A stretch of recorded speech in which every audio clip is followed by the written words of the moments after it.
நம்ம நாட்டுல தூக்குல போடுறதுங்கிறது ரொம்ப பழமையான தண்டனையாவோ பயங்கரமானதாவோ கருதப்படுது. தூக்குல போடுற தண்டனைகள் ரொம்ப கம்மியாக்கப்படுது. பீகார்ல இருக்கிற ஒரு ஜெயில நடந்த சம்பவம் இது. எல்லாரையும் நடுங்க வச்ச சம்பவம்னு சொல்லலாம். மக்களோட உயிரை எடுத்து நிம்மதியை கெடுத்த சம்பவம்.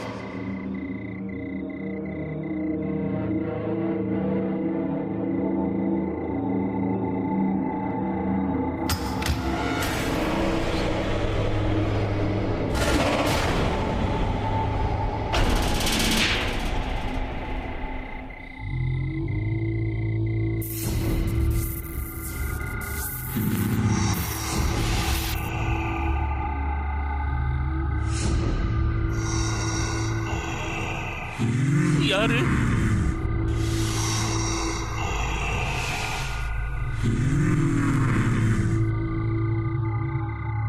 யாரு?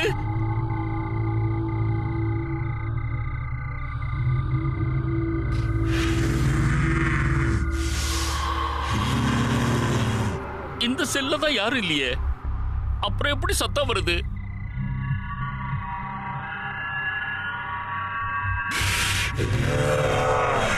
யாரு?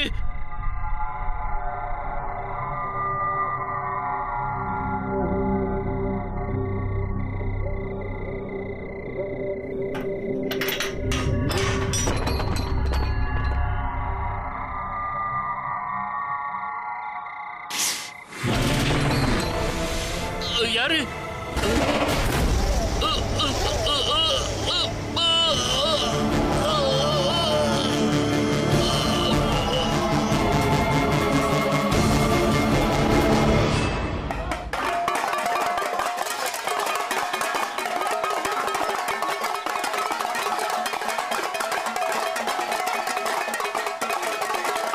நில்லு, ஒழுங்கா நிறுத்து.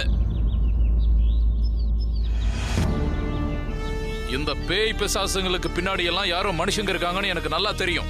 இப்ப யாரையெல்லாம் நான் சொல்றேனோ அவங்க எல்லாரும் கைய தூக்குங்க. ஹரிலால், பிரஜா, சரண், அஜித்,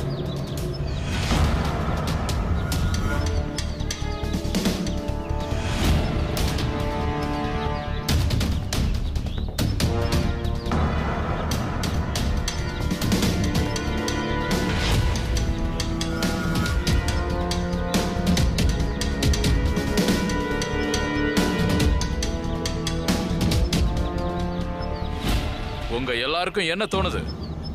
இந்த கவர்மெண்ட்ட ஒரு பொறுப்பா மதிக்காம உங்களை காப்பாத்திக்க போறீங்களா? இது ஜெயில். இங்க கைதிகள் ராஜ்யம் கிடையாது, போலீஸ்காரங்க ராஜ்யம் தான் நடக்கும். உங்களை நான் கடைசி முறையா எச்சரிக்கிறேன். உங்களோட இந்த வேலைகளை எல்லாம் மூட்டை கட்டி வச்சிருங்க. இல்லனா ஜெயில இருக்கிற எல்லாரையும் நீங்க டிஸ்டர்ப் பண்ணதுக்காக உங்களை நான் என்ன பண்ணுவேன் தெரியுமா?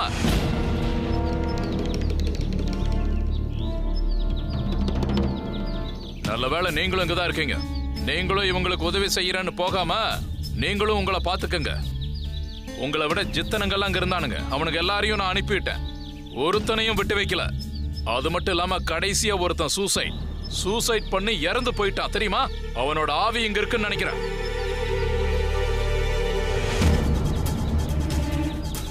நீங்க பொறுமையா உங்க நாட்களை இங்க கடத்திட்டு போங்க. நான் சொல்றத நல்லா ஞாபகம் வச்சுக்கங்க. என் வார்த்தையை மீற முயற்சி பண்ணீங்க, மனுஷனா இருக்க மாட்டேன்.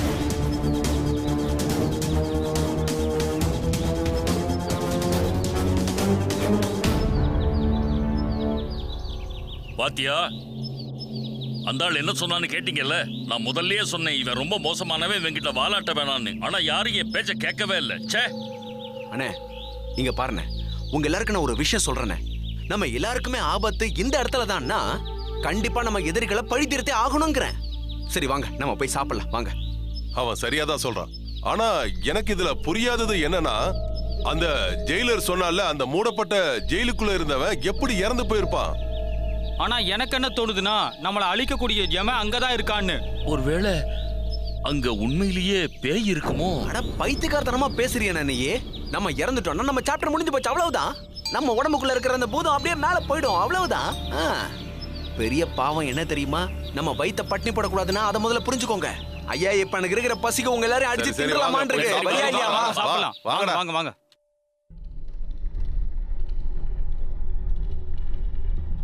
அண்ணே, அப்சல் அண்ணே,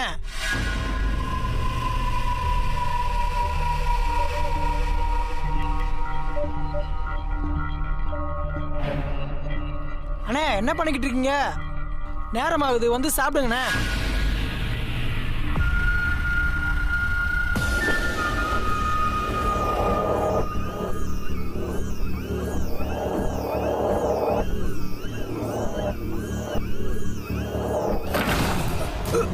அண்ணா, என்னடா பண்றீங்க?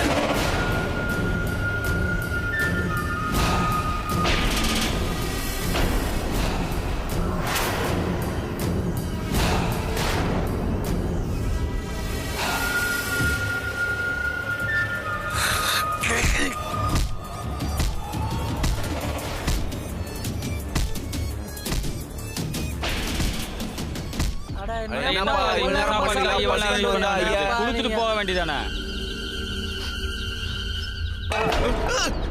எனக்கு சோறு வேணாம், ஒரு மண்ணு வேணாம். சோறா இது? இந்த சாப்பாட்டுல நாய் கூட வாய் வைக்காது. நாள் முழுக்க மாடு மாதிரி உழைக்கிறான, கடைசியில இந்த சாப்பாடை போட்டு சாகடிக்கிறீங்க. இந்த சாப்பாடோட எனக்கு வேண்டாம்.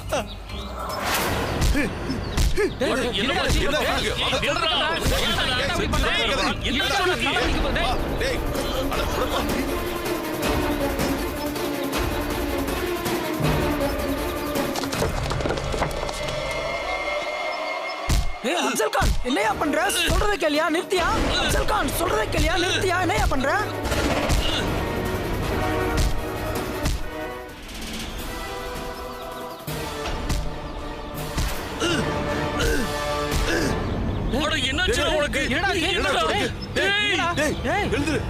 அடிபட்டுக்கடா அவனுக்கு.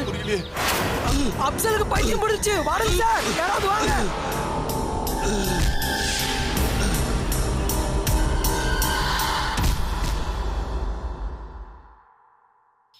என்னாச்சு?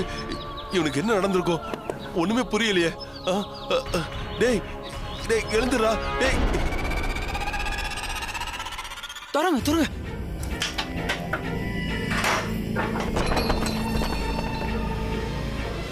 அப்சல் கான், உனக்கு என்னாச்சு? இவன் நிலைமை ரொம்ப மோசமா இருக்கு. இவனை சீக்கிரமா டாக்டர்கிட்ட கூட்டிட்டு போகணும். சரி சரி, தூக்கு பாத்து. அப்சல் கான், ஜெயில 2 பேர் இறந்து போயிட்டாங்க. ஆனா இதுக்கான காரணம் யாருக்குமே தெரியாது. அந்த ஜெயில நான் ரொம்ப காலமா வேலை பார்த்துக்கிட்டு இருந்தேன். எங்க ஜெயில இருந்த ஒரு கைதியோட பெயர் தான் அப்சர் கான். எந்த ஒரு உயிருக்குமே கேடு நினைக்காதவன். உண்மையிலேயே என்ன பொறுத்த வரைக்கும் அவன் ஒரு ரொம்பவே நல்ல மனுஷன். ஒரு நாள் திடீர்னு அப்சர் கான் ரொம்ப வித்தியாசமான முறையில எல்லார்கிட்டையும் நடக்க ஆரம்பிச்சான். அவன் கூட இருக்கிற கைதிகள் என்ன சொல்றாங்கன்னா, அப்சர் கானை என்னைக்கு தூக்குல போட போறோம்னு சொன்னாங்களோ அன்னையில இருந்து அவரோட நடவடிக்கை மாறி போச்சுன்னு.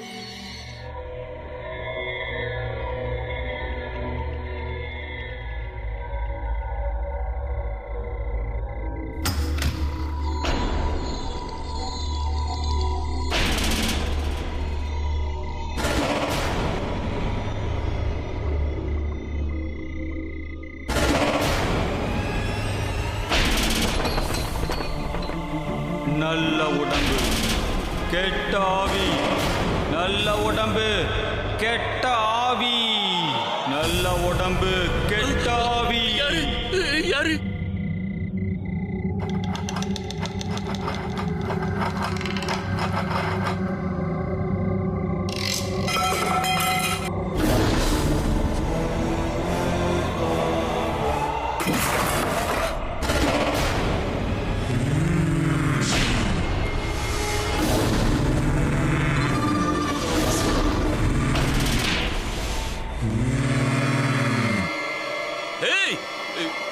யாரு யார் அங்க இருக்கிறது?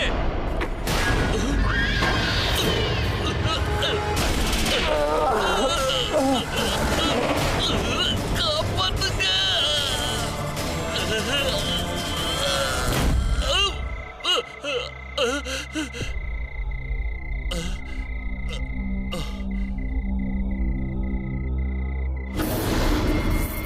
யாரு?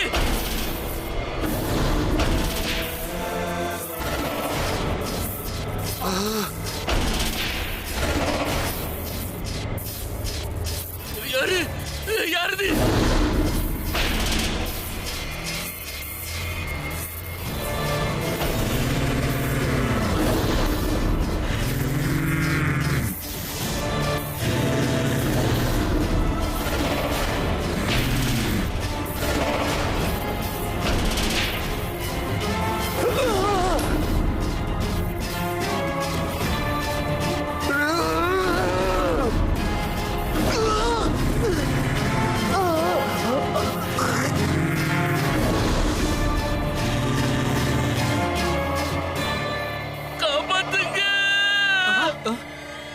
யாரு? இது அந்த அப்சல் கான் நினைக்கிறேன். மறுபடியும் எதையோ பண்ணிக்கிட்டு இருக்கான். சீக்கிரம் சீக்கிரம் வா. அட அப்சல், டேய் சீக்கிரம் சீக்கிரம் சீக்கிரம் சீக்கிரம் தா. அட இவனுக்கு என்ன ஆச்சுன்னு தெரியலையே. ஐயோ அப்சல், மறுபடியும் இவனுக்கு ஏதோ ஆயிருக்கு. அப்சல்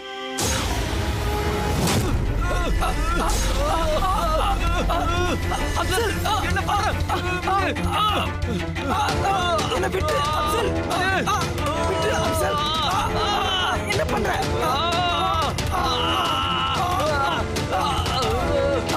சொல்ற கேளு அப்சல், விட்டு.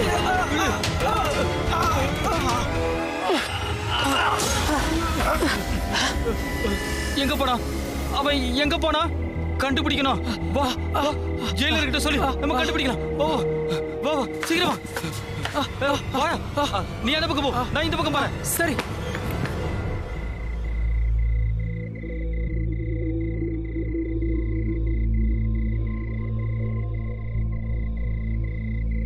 அப்சல் கான், ஏய் நீ இங்கதான் இருக்கியா?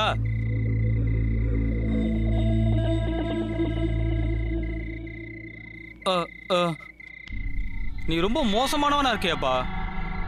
ஆனா எங்க கிட்ட நீ வாலாட்டாத. இதெல்லாம் இங்க பண்ண அவ்வளவுதான், அடிச்சனா அவ்வளவுதான். யாரு யாரு யாரு? சரி சரி வா வான்னு சொல்றல.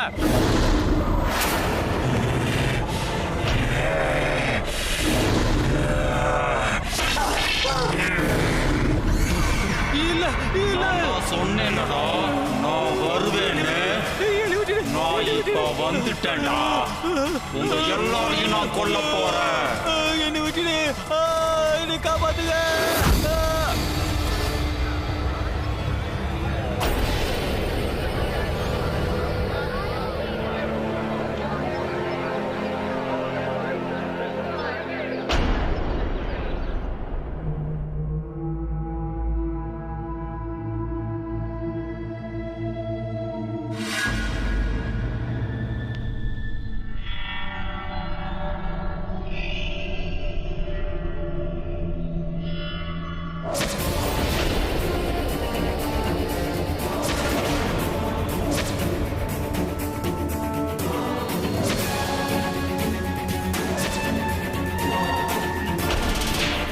இங்க இன்னொரு சம்பவம். இங்க என்ன நடக்குதுன்னு ஒன்றும் புரிய மாட்டேங்குது.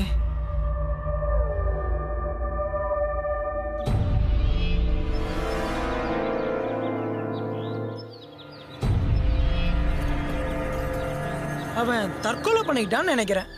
ஆனா அவன் எதுக்கு தற்கொலை பண்ணிக்கணும்? கடவுளுக்கு தான் தெரியும். எனக்கு அப்சர் கான் மேலதான் சந்தேகமா இருக்கு. கடைசியா இருந்தால் அவன் ரூம்ல தான் இருந்தான்.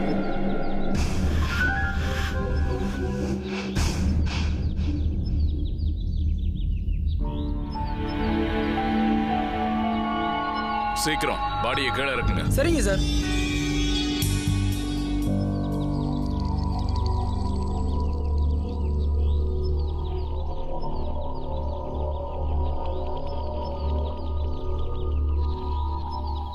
இவனை அடிச்சிருக்கிற முறைய வச்சு பார்க்கும்போது அப்சல் கான்னு தோணுது.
அப்சல், நீ இந்த அறையில் என்ன பண்ற? ஐ மீன் இந்த செல்லில் என்ன பண்ற?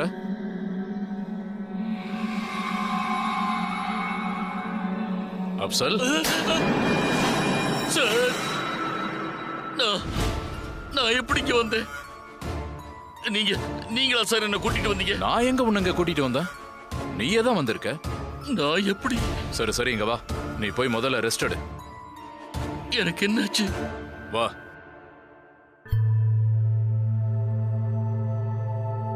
அப்சல் கான், எனக்கு நல்லா புரியுது. ஒரு மந்திரவாதிக்கு அந்த மந்திர உலகத்தை விட்டு வெளியில வர்றது ரொம்ப கஷ்டம்தான். ஆனா நீ கொஞ்சம் ஃபோர்ஸ் பண்ணினா உன்னால வர முடியும். நான் உனக்கு மன்னிப்பு வாங்கி கொடுத்து சர்க்காருக்கு அனுப்பி வைக்கிறேன். அதுக்கப்புறமும் நீ அந்த மந்திரவாதி வேலையை பாக்குறியோ இல்லையோ அது உன்னோட இஷ்டம். இப்ப நான் என்ன சொல்ல வரேன்னா, நீ போய் நல்லா ரெஸ்ட் எடு போ. எப்ப பார்த்தாலும் நீ எதுக்காக கற்பனை உலகத்திலேயே இருக்க? அதுல இருந்து வெளியில வந்து நல்லா ரெஸ்ட் எடு. வா.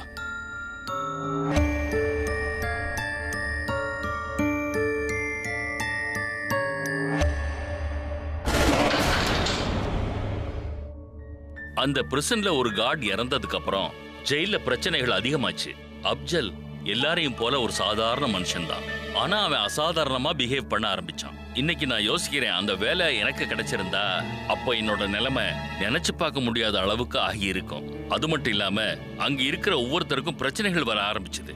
ஆனா அதுக்கான காரணங்கள் தெரியல. இதுக்கு ஒரு முடிவே இல்லாம போச்சு.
அப்சல் கான் தேஜாவோட செல்லு முன்னாடியா? அன்னைக்கு அப்சல் கான தேஜாவோட செல்லுக்கு முன்னாடி ஜெயிலர் பார்த்தாரு. அப்சலுக்கு ஏதோ தப்பு நடக்குதுன்னு அப்பதான் அவர் புரிஞ்சுக்கிட்டாரு. அப்சல் சில நாட்களா நல்லா இருக்கிறது இல்ல. அவன் ஏதோ வித்தியாசமான மனிதன் மாதிரி நடந்துகிட்டு இருந்தான். ஜெயில் அவனுக்கு ஏதோ தப்பு நடக்குதுன்னு மட்டும் புரியுது. ஒவ்வொரு நாளும் அப்சலோட நிலைமை மோசமாயிக்கிட்டே இருந்தது. ஒரு நாள் ஜெயிலர் முடிவு பண்ணாரு, அவனுக்கு நடக்கிற இந்த எல்லா சம்பவத்துக்கும் காரணம் என்னன்னு தெரிஞ்சுக்க நினைச்சாரு. ஒரு சைக்காட்ரிஸ்ட கூப்பிட்டு அவருக்கு ட்ரீட்மெண்ட் கொடுத்தாரு. அப்பதான் ஒரு பயங்கரமான உண்மை அவருக்கு தெரிஞ்சது. அது என்னன்னா, அப்சல் கான், நீங்க என்னுடைய கண்களை பாருங்க. உனக்கு இப்ப என்ன தோணுது? நான் தூங்கணும்னு நினைக்கிறேன் டாக்டர் சார். நீ தூங்கு, ஆனா என்னுடைய கேள்விகளுக்கு பதில் சொல்லிட்டு தூங்கு. நீ எந்த இடத்துல பிறந்த? காஷிப்பூர்ல. இப்ப நீ என்ன பண்றதுக்காக முயற்சி பண்ணிட்டு இருக்க? நான் முக்தி அடையணும்னு நினைச்சுக்கிட்டு இருக்கேன் டாக்டர் சார். நான் ஒரு சூன்யக்காரன். இதுவரைக்கும் 10 குழந்தைகளை பலி கொடுத்துருக்கேன். அதனாலதான் இப்ப என்ன ஜெயில அடைச்சு வச்சிருக்காங்க. இந்த ஜெயிலுக்கு நீங்க எப்ப வந்தீங்க? 1911ல. ஒரு நிமிஷம் டாக்டர், இவன் பேசுறது என்னமோ மாதிரி இருக்கு. இப்ப அப்சல் பேசுறது எல்லாமே ரொம்ப ரொம்ப வித்தியாசமா இருக்கு. நீங்க என்ன சொல்ல வரீங்க? நீங்க சொல்றது எனக்கு புரியல. 1911க்கு வந்தது அப்சல் கான் கிடையாது. அன்னைக்கு வந்தது யாரு தெரியுமா? கேசர் தான். கேசர் இங்க 91ல வந்தான். அவனுக்கு தூக்கு தண்டனை போடுறதா இருந்தது. இது வரைக்கும் என் வாழ்க்கையில நான் நிறைய கைதிகளை பார்த்திருக்கேன். ஆனா அவன் ரொம்ப வித்தியாசமானவன், ரொம்ப மாறுபட்டவனா இருந்தான். பாத்தியா, நமக்காக ஒரு உரிச்ச கோழியை கொண்டு வராங்க.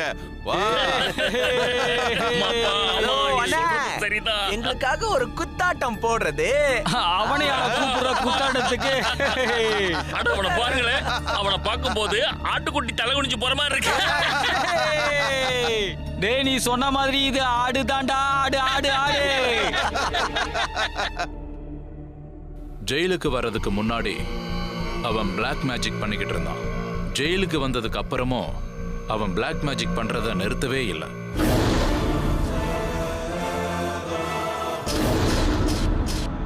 அவன் எண்ணம் ரொம்ப வித்தியாசமானது.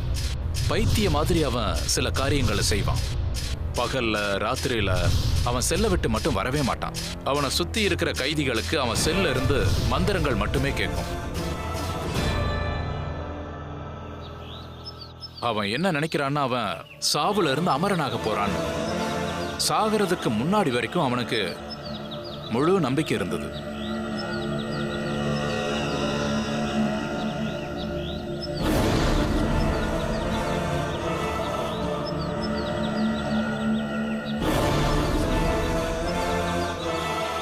ஏய், சோறு சாப்பிடு. பாரு அவனை. ஓய், சாப்பிட போறியா இல்லையா?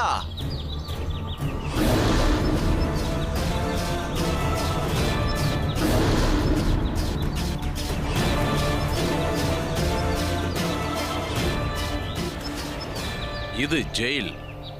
ஜெயில்ல நம்மளை எல்லாரும் கொடுமைப்படுத்துவாங்க. அது போலீஸா இருந்தாலும் சரி, கைதிகளா இருந்தாலும் சரி. ஜெயிலுக்கு புதுசா வந்திருக்கியா? என்ன உனக்கு தெரியுமா தெரியாதா? ஏய், யார முறைக்கிறா? இப்படிலாம் பாத்திர வச்சுக்க, அறுத்து போட்டுருவேன். ஏய்,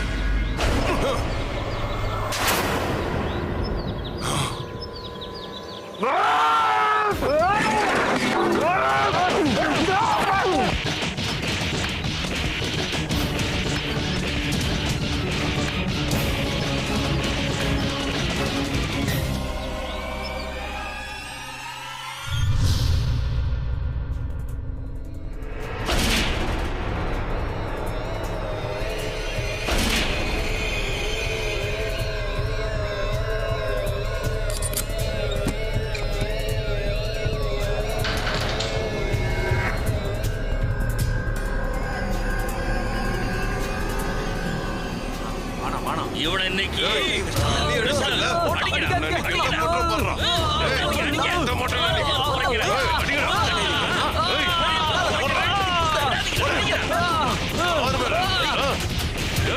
எங்ககிட்ட ஒரு திமிர காட்டியா? நீ இப்போ கதையை முடிச்சிடல.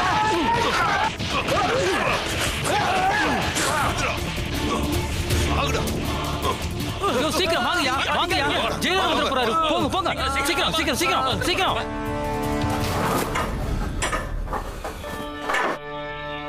நாள், வாரங்கள், அப்புறம் மாதங்கள் கடந்தது. கேசர் தனியா அந்த செல்லுக்குள்ளேயே இருந்தான்.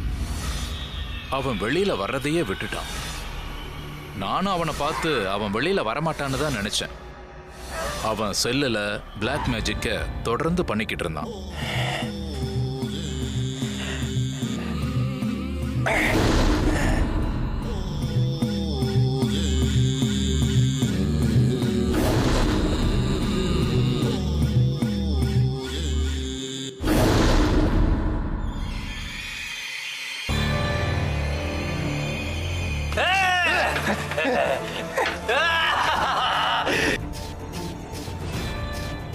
சாவ பார்த்து பயப்படுறவன் நான் இல்ல. போ போய் உன் அதிகாரிக கிட்ட போய் சொல்லு, இன்னைக்கே என்ன கொன்னுட சொல்லு. மரணத்தை பார்த்து எனக்கு பயம் இல்ல. அந்த நாளுக்காக நான் காத்துக்கிட்டு இருக்கேன். அந்த நாள் வந்தாதான் நான் முக்தி அடைவேன். முக்தி.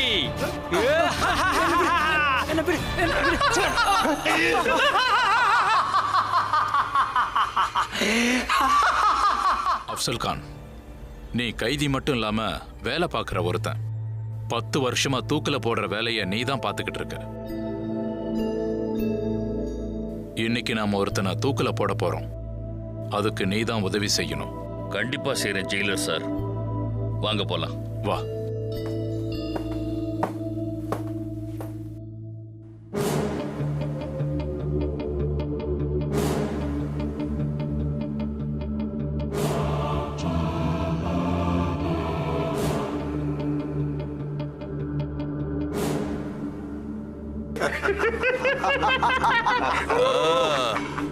இதுதான் உன்னோட கடைசி நாள் மாதிரி இருக்க பெரிய ஆட்டுக்குட்டி. இன்னையில இருந்து இவருடைய சாப்டர் ஓவர். இவர் இன்னைக்கு சொர்க்கலோகத்துக்கு போக போறாரு. நீ எப்பவும் தனியா இருக்க தானே விரும்புவ? இப்ப தனியாவே அனுப்பிட்டாங்க. சத்தம் போடாம இல்லையா சொல்றல.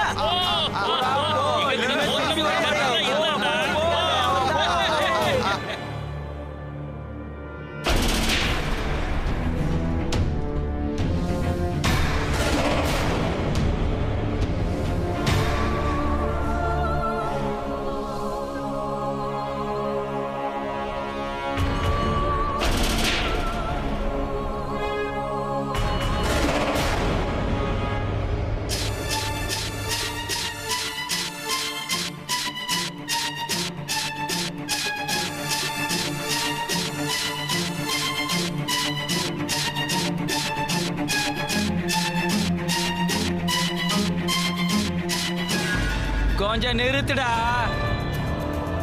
எனக்கு எதுக்குடா கருப்பு துணி? இந்த கருப்பு துணி போட்டா நான் பயந்துருவேன் நினைச்சியா? இந்த கருப்பு துணிக்கெல்லாம் பயப்படுற ஆள் நான் கிடையாது. இந்த கயிறை பார்த்தும் பயப்படுறவன் நான் கிடையாது. என்னைய யாராலும் கொல்ல முடியாது. என்ன எல்லாம் உனக்கு தெரிஞ்ச வரைக்கும் இந்த உடம்பு கூட ஆத்மாவும் அழிஞ்சிருந்தான நினைக்கிற.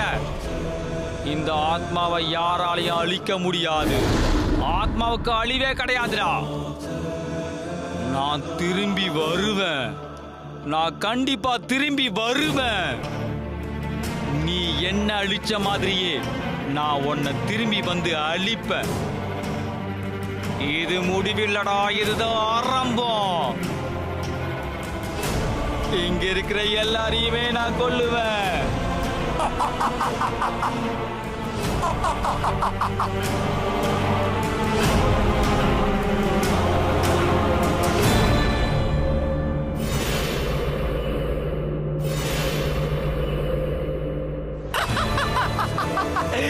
ஆத்மாவுக்கு அழிவில்லை, ஆத்மாவுக்கு அழிவில்லை.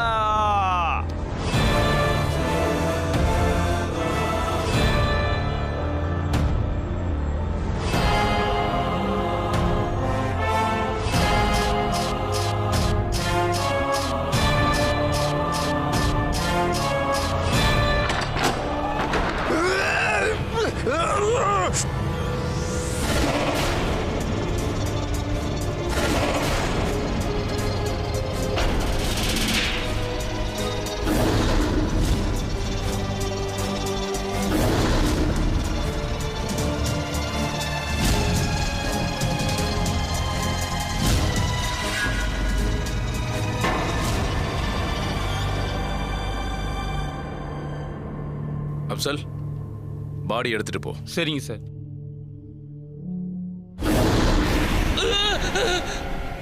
என்னாச்சு சார், இவன் உயிரோட தான் சார் இருக்கான். உயிரோட இருக்கானா? இவன் இறந்து போயிட்டான் ஜெயிலர். இறந்துதான் போயிருக்கான். கேளு.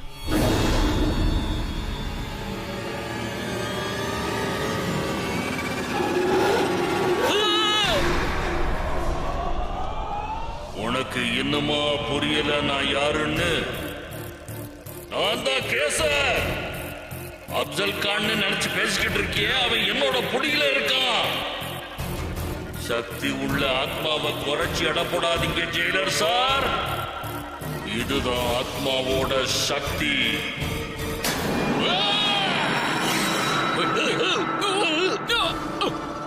நில்லு, எங்க ஓடுற? நில்லு. அப்சல், என்னையா சொல்ற?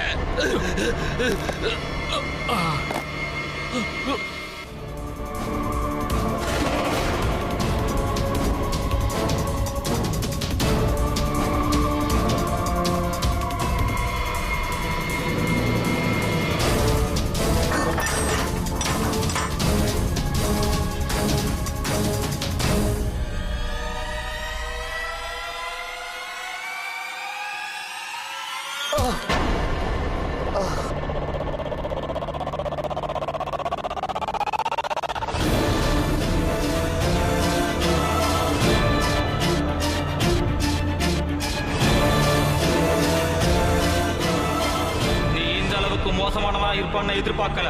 நான் கொஞ்சம் கூட எதிர்பார்க்கலடா. என்ன துடிக்க துடிக்க தூக்குல தொங்க விட்டல, அதனால இந்த வழி உனக்கு ஒரு பரிசுடா. ஆனா நான் உன்னை கொல்ல மாட்டேன். ஏன்னா உன்னோட உடம்பு எனக்கு தேவை, புரியுதா? இன்னும் உன்னால நிறைய காரியம் வேண்டியிருக்கு. அது வரைக்கும் வேணும். அப்சர் கான்குள்ள கேசர் இருந்தான். அவனை வச்சே எல்லா கெட்ட காரியங்களையும் பண்ணியிருக்கான். அதனால அப்சல் கானை நாங்க எல்லார்கிட்டையும் சேராம தனிமையில வச்சிருந்தோம். அந்த கேசர் அந்த ஜெயிலையே அவனோட வசத்துக்கு கொண்டு வரணும்னு நினைச்சான். தன்னோட ராஜ்யமா மாத்த நினைச்சான். அப்சல் கான் முழுமையா அந்த ஆத்மாவோட பிடியில தான் இருந்தான். இதெல்லாம் நம்புற ஆளுங்க நாங்க கிடையாது. எங்களை எல்கேஜி ஸ்டூடெண்ட் நினைச்சியா? உடம்பு ஒருத்தனோட தான், அதுக்குள்ள இருக்க ஆத்மா ஒருத்தனோட தான். இந்த காக்கா குருவி கதையெல்லாம் வேற எவங்கிட்டயாவது போய் சொல்லு. அவன்தான் பைத்தியக்கார மாதிரி வளர்றானா, அதை என்கிட்ட வந்து சொல்ற. போடாங்க இருந்து. அண்ணே அண்ணே, நான் உண்மையதானே சொல்றேன். அதை நான் என் காதால கேட்டேன். அந்த 2 காட் இருக்காங்களே, அவங்க தான் இப்படி பேசிக்கிட்டு இருந்தாங்க. டேய் வாய மூடுறா, என்னடா உளறிட்டு இருக்க நீ? நீங்க நம்புறீங்களோ நம்பலையோ, நம்ம எல்லாரோட உயிரும் ஆபத்துல இருக்கு. நீங்க இத பாக்கல? அந்த ஜெயிலரையும் டாக்டரையும் அவன் என்ன அடி அடிச்சான் தெரியுமா? தூக்கி போட்டான்.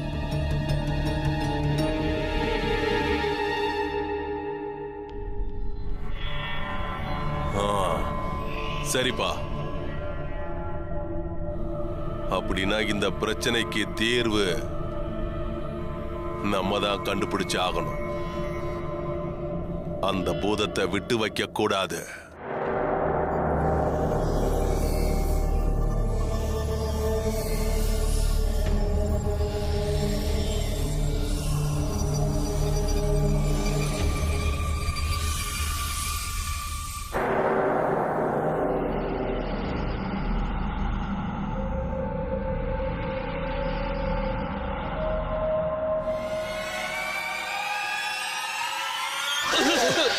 எங்கடா அவன்?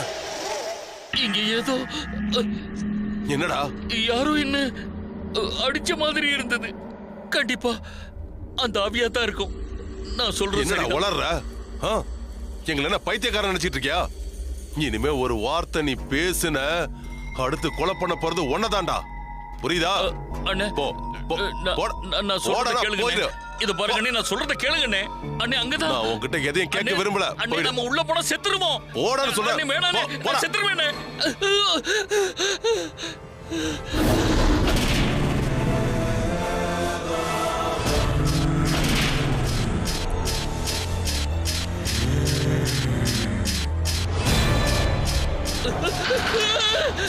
அண்ணே காப்பாத்துக்கண்ணே.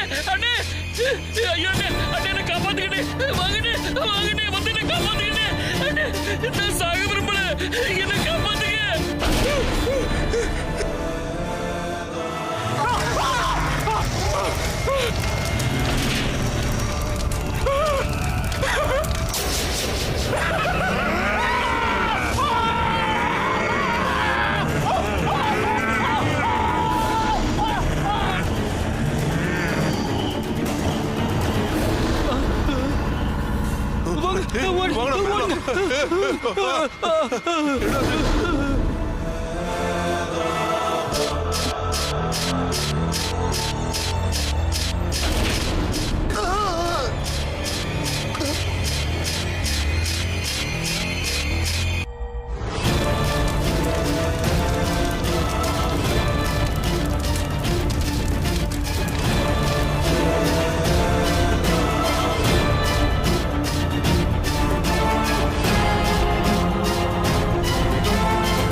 என்னை விட்டு என்னை எதுவும் பண்ணிடாத.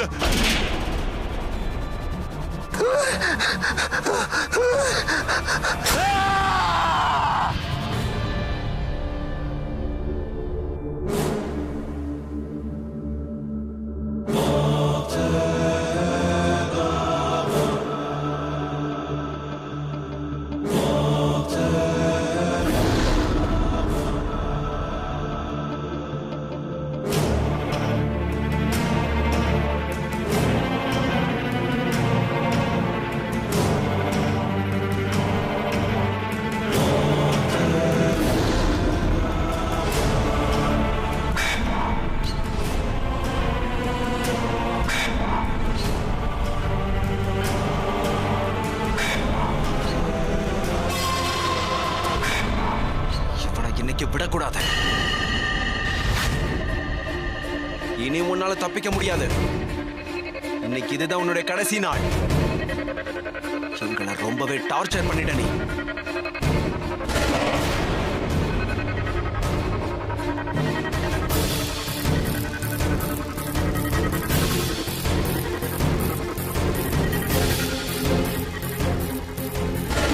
நீங்க யாரும் உயிரோட இருக்க போறதில்ல.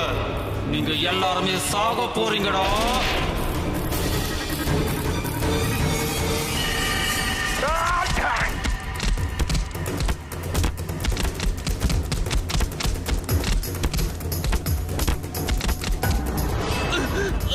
இழுத்துட்டாங்கடா.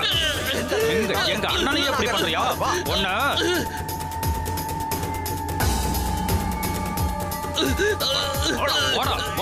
என்ன விட்டுருங்க.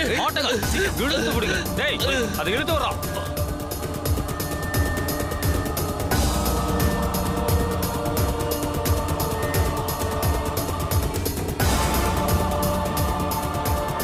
என்ன விடுங்கன்னு சொல்றல, விடுங்கடா. ஏய் ஏய், அது இழுடா. டேய், இழுக்க.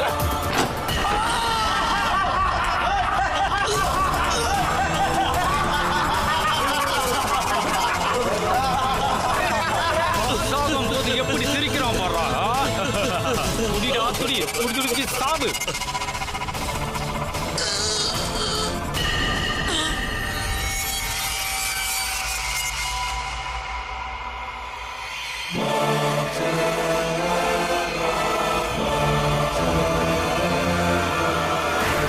அன்னைக்கு ராத்திரி அந்த கைதிகள்லாம் சேர்ந்து செய்த விஷயம் நல்ல விஷயம். தூக்குல போடும்போது அந்த அப்சர் கான் கத்துனது அவனோட சொந்த குரல் இல்ல, கேசர் குரல்ல. கேசரோட ஆத்மாவுக்கு என்ன ஆச்சோ, நடந்தது உண்மையோ இல்ல பொய்யோ, அது எனக்கு தெரியாது. ஆனா அப்சருக்கு நடந்தது எல்லாமே அதை என்னால இன்னைக்கு வரைக்கும் கூட மறக்க முடியல. இது யாருக்கும் தெரியாத விஷயம். இதை நான் 4 பேர்கிட்ட சொல்லலைன்னா என் மனசாட்சி என்னை எப்பவுமே உறுத்திக்கிட்டு இருக்கும். ஒருத்தனோட இறுதி நாள் அவனுக்கு முன்கூட்டியே தெரிஞ்சா, அதாவது ஒருத்தனை தூக்குல போட போறாங்கன்னு தெரிஞ்சா, அந்த மாதிரி மனிதர்கள் 2 விதமா ரியாக்ட் பண்ணுவாங்க. ஒருத்தன் என்ன நினைப்பான்னா, இல்ல மிருத்துங்கிறது இல்ல, சாக போற நேரத்துல ஏதாவது பண்ணி தப்பிச்சிடலான்னு நினைப்பான். அப்புறம் செகண்ட் டைப், அவன் மிர்ச்சுவை ஸ்ரீகாரம் பண்ணுவான். இந்த மாதிரி மக்கள் மரணத்தை ஏற்கும்போது மிர்ச்சு நிச்சயமா இருக்குன்னு தெரிஞ்சுப்பாங்க. அப்ப இவங்க சக்தி ரொம்பவே அதிகரிக்கும். பயம்தான் இவங்களை உயர்த்தக்கூடிய ஒண்ணு. அப்புறம் இவங்களோட ஆசைகள், இந்த மாதிரி விஷயங்களால இவங்களுக்கு அதிக சக்தி கிடைக்குது. அதனாலதான் மரணத்துக்கு அப்புறமும் கூட அவங்க உலகத்துல இருக்காங்க. அவங்களோட ஆசைகளை நிறைவேற்றிக்கிறாங்க. இன்னைக்கு நீங்க இந்த எபிசோட்ல பார்த்த மாதிரி இந்த மாதிரி தூக்கு போடுற இடங்களோ இல்ல ஏதாவது மரண நிகழ்ற இடமோ அங்க நெகட்டிவ் எனர்ஜி அதிகமா இருக்கும். நிறைய ஆத்மாக்கள் அங்க கோபமா அலையிறதுண்டு. அங்க சில ஆத்மாக்கள் சக்திசாலியாவும் இருக்கிறதுண்டு. முயற்சி பண்ணுங்க, அப்பதான் உங்களோட ஜீவன் நேர் வழியில போகும். கெட்ட வழியில போகாம இருங்க. பயத்துக்கு தூரமா இருங்க, சந்தோஷமா இருங்க.